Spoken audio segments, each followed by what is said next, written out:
heureuse d'être ici dans la chocolaterie André, une institution de Montréal. Oui, exactement. Mais ça fait depuis 1940 que ça existe. C'est une entreprise familiale. Donc, depuis 3 générations, ça a fermé en 2018 et ça a réouvert sur la rue Saint-Denis en 2019. Donc, il y a eu 1 an de fermeture, une transition, un bâtiment qui a été vendu. Donc, il a fallu relocaliser. Moi, je suis une des nouvelles repreneuses. La famille s'est retirée du projet, mais reste en contact parce qu'ils veulent que ça perdure. Alors, c'était 2 femmes à l'époque qui... Oui, 2 sœurs. 2 sœurs qui ont ouvert la compagnie, exactement. Et donc, c'était toujours pour faire des chocolats fins, d'aller et de servir. Ça devait être difficile à l'époque d'être des femmes d'affaires. Ben, c'était pas autorisé. Donc, c'est pour ça le nom aussi. André, c'est comme un mythe. Il y a personne qui s'appelle André. Elles ont choisi un prénom mixte, mais se sont permis de mettre 2 E pour souligner que ce sont des femmes sans trop le souligner. Alors vous, quand est-ce que vous êtes arrivée ici? C'est-à-dire, vous avez décidé d'être femme d'affaires finalement? Moi, j'ai toujours été dans le domaine du chocolat. J'ai toujours travaillé là-dedans. Mais il n'y a pas beaucoup de niveaux dans la chocolaterie. Il y a chocolatière et ensuite il y a patron, donc entrepreneur. Donc, c'est ça. Ça faisait un moment que ça me trottait dans la tête, mais je voyais pas l'idée d'ouvrir ma propre compagnie quand il y a déjà des grandes compagnies qui ont déjà un nom, une clientèle, donc une sécurité aussi. Donc, quand j'en ai entendu parler avec mes associés, on s'est lancé dans ce projet-là. Et qu'est-ce qui vous a fait en sorte que vous avez dit oui, c'est-à-dire je vais passer de chocolatière à femme d'affaires? Je pense l'envie de nouveautés, d'apprendre plus, de lancer de nouveaux challenges.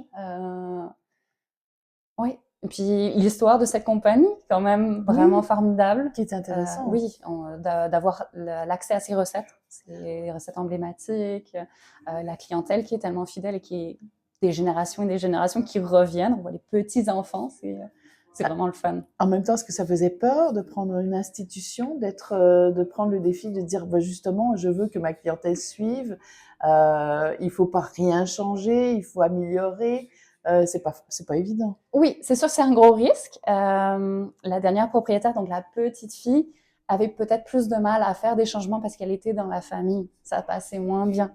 Là, il y a eu 1 an de fermeture avant qu'on réouvre, qu'on trouve le local et qu'on refasse tous les changements.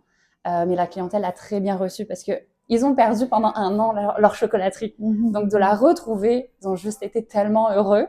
Donc, c'est juste été très, très bien reçu. Qu'est-ce que vous dites pour un chocolat de qualité pour vous, vos critères? Ça va dépendre des goûts. Moi, je suis très chocolat au lait, je suis très sucre. Donc, le pourcentage de la pâte de cacao va être importante, mais aussi la provenance des fèves, le fabricant. S'il a une politique éthique, responsable, voir aussi comment... Donc, il y a beaucoup de choses à regarder. Oui. Votre goût pour le chocolat a débuté quand? Oh, toute jeune, toute jeune. C'est vrai? Oui, j'ai toujours été une bibite à sucre, toujours aimé ça, donc c'est familial. C'est familial. Et parlez-moi de cette passion qui vous habite. Qu'est-ce qui fait en sorte que vous levez tous les matins pour venir à la chocolaterie? C'est assez facile maintenant que j'ai ma propre compagnie. C'est moi qui ai fait la boutique et décoré. J'ai l'impression que c'est comme ma deuxième maison. J'ai pas vraiment l'impression d'être au travail. Mes employés, je les appelle même mes collègues parce que j'aime pas cette hiérarchie. J'aime bien qu'on soit tous proches, qu'on s'entende tout aussi bien et puis qu'on passe un bon moment. Et c'est quoi la recette de réussite pour vous là? Il y a des gens qui vous regardent, femmes d'affaires, jeunes, chocolatières. C'est quoi votre recette de réussite? Ne pas prendre la grosse tête et puis faire ce qu'on aime et écouter les clients, leurs commentaires, que ce soit bon ou négatif, parce que le négatif apporte de se perfectionner, de s'améliorer et toujours s'informer des nouveautés. Ici, à la chocolaterie, on parle français? Oui, oui. Moi, je suis française de France. Je suis arrivée il y a 14 ans. Et malheureusement, j'arrive pas à en trouver des chocolatières québécoises. Il n'y a pas cette formation en chocolat. Il y a cette formation en pâtisserie, mais pas spécifiquement en chocolat.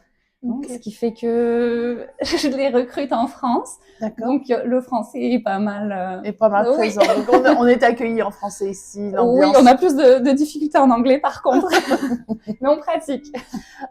Vous êtes gourmande, vous auriez un chocolat préféré à nous faire goûter, ce serait lequel? La chocolaterie André, il faut absolument l'incontournable de votre Alors, chocolaterie. il y a l'incontournable et il y a mes préférences. C'est Allez-y, pas les mêmes choses. allez-y. L'incontournable, ça va être la cerise marasquin. Donc, la cerise avec le chocolat noir. Donc, c'est comme un petit jus coulant à l'intérieur. Ça, c'est vraiment le chocolat emblématique. Après, ma préférence, personnellement, ça va être plus un chocolat au lait praliné avec des éclats, donc un petit côté croquant. Mm.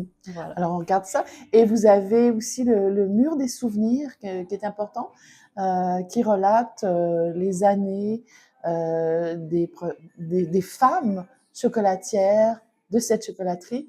Vous avez mis des photos, ça veut dire beaucoup pour vous? Ben, je voulais mettre un peu en avant, on a perdu malheureusement, c'est ça, le local avec le déménagement, donc je voulais mettre en avant toute l'histoire, tous les moments importants, toute cette historique que les gens recherchent d'une certaine Oui. façon en venant chez nous. Un grand merci. Ben, avec plaisir.